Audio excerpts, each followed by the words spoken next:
Oi, meu nome é Alexandre Colombo e hoje a gente vai falar sobre como é formado o medo na cabecinha das nossas crianças.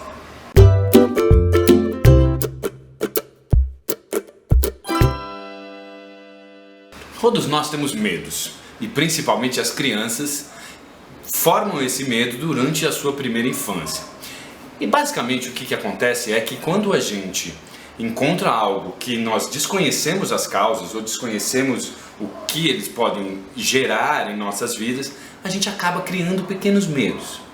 E nessa relação entre pai e filho, muitas das vezes, o que acontece é que nós pais transmitimos os nossos medos para as nossas crianças. E esse é um processo muito perigoso quando a gente está formando a cabecinha dessas crianças, formando esses grandes núcleos de memória, onde atrelado a essa memória a gente está levando alguns medos. Muitas vezes as crianças têm medo e é algo que elas desconhecem, nunca viram, nunca presenciaram, mas porque passa isso pelos pais ou pelos cuidadores que acompanham essa criança durante a vida. Um dos grandes medos é o medo da incerteza, da insegurança, né?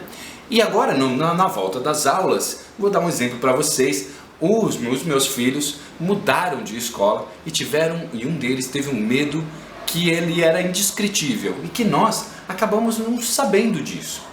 E muitas vezes o que acontece é que, por a gente achar que no medo das nossas crianças ele é infundado, não tem uma causa, a gente renega essa. Ah, vai dar tudo certo, filho, não tenha medo disso. Ah, eu tenho medo de dormir no escuro. Ah, mas não vai ter nada no escuro. Mas as crianças não sabem disso. Elas não têm ainda uma capacidade coletiva dentro do seu cérebro para ligar essas informações do nosso racional com o nosso imaginário, com a nossa inteligência mais basal.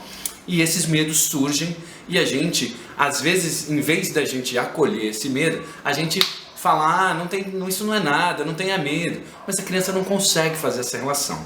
Voltando, um dos meus filhos tinha um medo de ir para a escola, ele não estava querendo ir. E o primeiro dia a gente acolheu, né, e falou tudo bem, a gente não estava sabendo, ele não estava sabendo se expressar direito o que ele estava com medo, mas ao mesmo tempo o medo dele era muito intenso. E nós acolhemos e falamos, olha, então vamos voltar, não vamos para a escola, e a gente vai conversar e a gente vai tentar entender. No dia seguinte, eu acabei fazendo com que ele tentasse descobrir um pouco do que era esse medo. E aí tentasse então entender ele mesmo o que ele estava sentindo. Mas mesmo assim a gente não conseguiu, ele não tinha vocabulário, não tem vocabulário nem da fala, nem emocional para descrever. Ele não sabe o que é o medo ainda, ele não sabe ainda o que é a angústia, o que é a insegurança, ele ainda não está apropriado na sua mente desses conceitos. Então eu acabei criando alguns modelos para que ele pudesse então se sentir seguro. Eu achei, né, que ele estava inseguro nessa mudança. Então criamos alguns amuletos, criei aqui um amuleto para que ele pudesse então levar, para que desse segurança, estabeleci algumas coisas do tipo, olha, eu vou ficar lá do seu lado, eu vou te acolher. E no segundo dia ele acabou conseguindo se desprender disso e acabou indo para a escola. Na saída da escola, ele estava super feliz. E por quê? E ele virou e falou assim, papai, eu consegui fazer um amigo. E aí sim, na minha cabeça conectou. Qual que era o grande medo dele na saída de uma escola e entrar na outra? De não fazer amigos, de não ser aceito. Mas ele não conseguia verbalizar isso. Então esse medo, ele foi acolhido com carinho e entendemos então depois qual que era o real medo dele. Olha, o real medo dele era que ele não conseguiria fazer amigos. E muitas vezes o que acontece é em vez da gente acolher esse sentimento, a gente nega assim, vai ser tudo fácil, vai dar tudo certo, você vai ter um monte de amigo. Mas ele não consegue entender essa relação.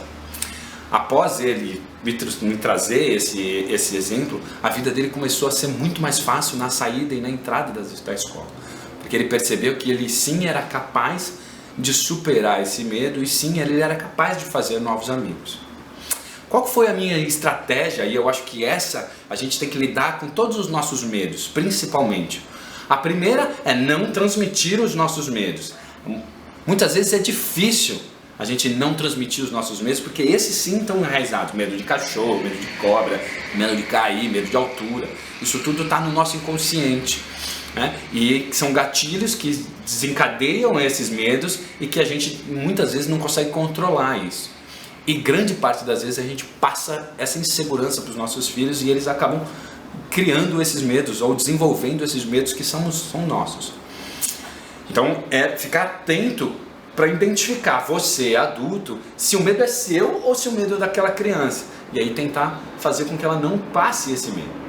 E a grande técnica, eu acho que que mudou algumas coisas aqui em casa, é acolher para depois redirecionar.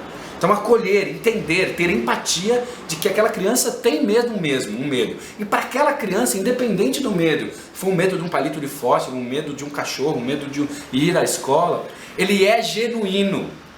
Porque a criança ela está imatura emocionalmente para saber desenvolver esse medo. E muitas vezes a gente fala que os nossos medos são fortes, mas o medo da criança, isso passa. Não passa. Ele tem a mesma dificuldade para desenvolver essa inteligência emocional e lidar com esse medo que você é adulto. Então vamos acolher primeiro. Olha, eu entendo, tente desenvolver uma conversa com ele com elementos mais basais. Olha, você está com medo do quê? Ou até nem usar a palavra medo. O que você está sentindo? Qual que é a sua relação com a escola? Tentar fazer alguns desenhos, algumas coisas que façam com que entre no mundo daquela criança, no vocabulário daquela criança, na história daquela criança, para que ela possa então dar elementos para que você, adulto, possa identificar qual é o real medo dela. E feito isso, conectando-se com aquela criança, compartilhando daquela sensação e compartilhando até daquele medo, você consegue redirecionar. E aí sim estabelecer conexões aí com a nossa mente mais racional e começar a mostrar para ele que a gente tem como lidar com aquele medo. E aí sim você adulto dá técnicas ou dá ações para que ele possa fazer, para que ele possa então sair desse medo, né? Redirecionar esse medo. E esse é um processo que demora, não é um processo do dia para a noite, né? O medo ele é construído na sua infância e é muitas vezes levado até a fase adulta. E imagina uma criança que está ali na construção do seu seio familiar, na construção da sua mente, na construção da sua inteligência emocional, ela jamais vai conseguir fazer isso sozinha. Então você adulto, conecte-se com aquela criança, entenda aquele medo, né? Não negue aquele medo, mas sim faça um exercício de empatia, para que depois, só depois daquilo, a gente consiga racionalizar isso.